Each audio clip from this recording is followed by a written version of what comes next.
Bismillahirrahmanirrahim. Pada malam hari ini kita akan melanjutkan ngawas kitab Qurratul Uyun halaman 53, lanjutan pada Adzabul Jima' yang sebelumnya. Summa qala wahzar minal jima'i kurha wajtanib ifrada khirqatin li farjaini jtanib. Kemudian Ibnu Yamun berkata, wahzar, awas, minal jima'i, berjima' kurha secara terpaksa, wajtanib, dan jauhilah ifrada khirqatin, menjadikan satu khirqah, li farjaini, untuk dua farji, ijtanib, jauhilah olehmu. Ifrada khirqatin ini menjadikan satu khirqah, ini maksudnya gimana? Kamu menggunakan misalnya khirqah itu kayak serbet. Ngerti serbet, Bang? Itu lek pakai bahasa Jawa. Bahasa Indonesianya apa? Serbet, Bang. Pakai lap, alat untuk ngelap ya. Serbet. Serbet itu misalnya pakai tisu atau pakai kain. Ternyata satu kain ini untuk farji suami, untuk farji istri. Nah, berarti satu khirqah untuk dua farji. Ini jauh nih. Yo, kalau untuk ngelap farji istrimu, yo lap yang berbeda daripada lap yang digunakan untuk membersihkan zakarmu, Mam. Paham? Akhbara, menginformasikan Ibnu Yamun rahimahullah, annahu yukrahu lizauji, makruh bagi seorang suami, ayyatiya zaujatahu min ghairi an tatiba nafsuha bidzalik, mendatangi istrinya, menjima istrinya dalam kondisi yang dirinya merasa tidak enak dengan urusan jima. Misalnya suaminya namanya Imam Arifin, istrinya Evinita, Evin panggilannya, suaminya Imam Arifin. Imam Arifin ini mau menjima istrinya, tapi ternyata istrinya itu tidak merasa senang, tidak enak, nggak enjoy. Dia terpaksa melayani Imam Arifin karena luar biasa keinginannya. Hal yang kayak gini hukumnya makruh bagi seorang suami. Seperti itu. Makanya suami yang baik itu, misalnya istri tidak siap untuk dijima, ya bagaimana suami itu bisa menjadikan istri itu siap atau ready untuk dijima? Ya dirangsang, bisa dipeluk, diraba, dan macam-macam lain sebagainya. Kenapa kok hukumnya makruh kalau menjima sang istri ketika istri tidak merasa senang atau merasa terpaksa atau tidak enak? Li'anna dzalika yufsidu 'alaiha dinaha, karena hal itu akan merusak agamanya, wa aqlaha, dan akalnya, pikirannya, nalarnya.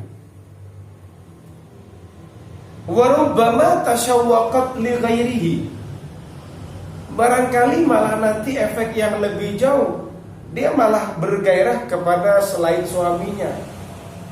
Nah, ini kan berbahaya, malah syahwatnya kepada tetangganya misalnya.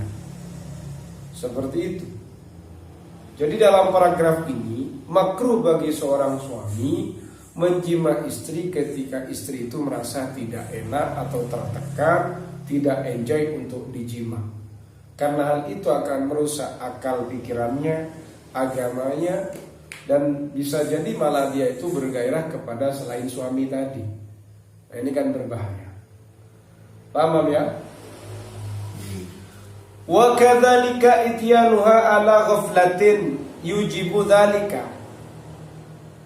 Begitu juga mendatangi istri dalam kondisi sedang lupa, tidak sadar. Ini contohnya sedikit aneh. Gimana ini menjima istri dalam kondisi tidak sadar? Ya mungkin contohnya imam ternyata zakarnya malam-malam bangun. Dia tahu kalau dirinya tidur, moro-moro dimasukkan kepada farji istrinya. Dia tidak tahu kalau dirinya sedang menjima istrinya. Nah, hal yang sedemikian ini apa yang terjadi? Yujibu dzalika juga akan menjadikan pikiran sang istri nanti bisa bermasalah, agamanya bermasalah. Malah sang istri nanti bisa bergairah dengan selain suami, karena suaminya nggak jelas. Menjima istrinya dalam keadaan ghaflah, lupa, lalai, tidur. Tapi yang penting zakarnya sedang berdiri kayak tongkat, dimasukkan saja dia tidak sadar. Nah, seperti itu. Paham ya? Karena imam ini kenapa contohnya selalu Imam Arifin misalnya? Karena Imam Arifin mau menikah insyaallah.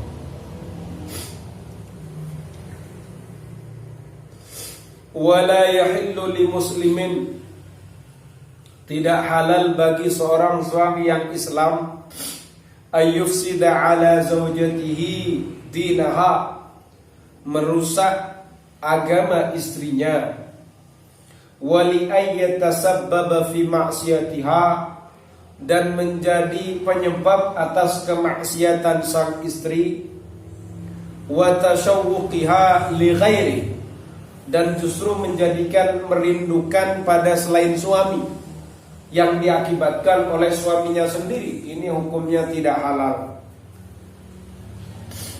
Jika kamu menjima dalam kondisi sedemikian, dalam kondisi lupa atau kondisi terpaksa, istri tidak siap kamu jima, ini kan sama saja kamu merusak agamanya. Nah, ini tidak halal bagi seorang suami merusak agama istrinya atau menjadi penyebab atas bermaksiatnya istri kepada Allah yang disebabkan oleh sang suami. Atau menjadikan istri ini malah bergairah kepada selain suami, yang itu ditimbulkan oleh suami, juga tidak halal. Wa kadza yukrahu lizaujaini, begitu juga hukumnya makruh lizaujaini pada suami istri, ayam saha farjahuma bi khirqatin wahidah, di mana suami istri ini mengusap farjinya dengan satu hirqah, dengan satu tisu misalnya, atau satu kain untuk ngelap misalnya. Satu kain dipakai untuk zakar suaminya, juga dipakai untuk farji istrinya. Ini hukumnya makruh. Ya kalau itu tisu untuk zakar ya untuk zakar, tisu untuk farji ya untuk farji, harus berbeda. Jangan satu lap untuk dua farji begitu.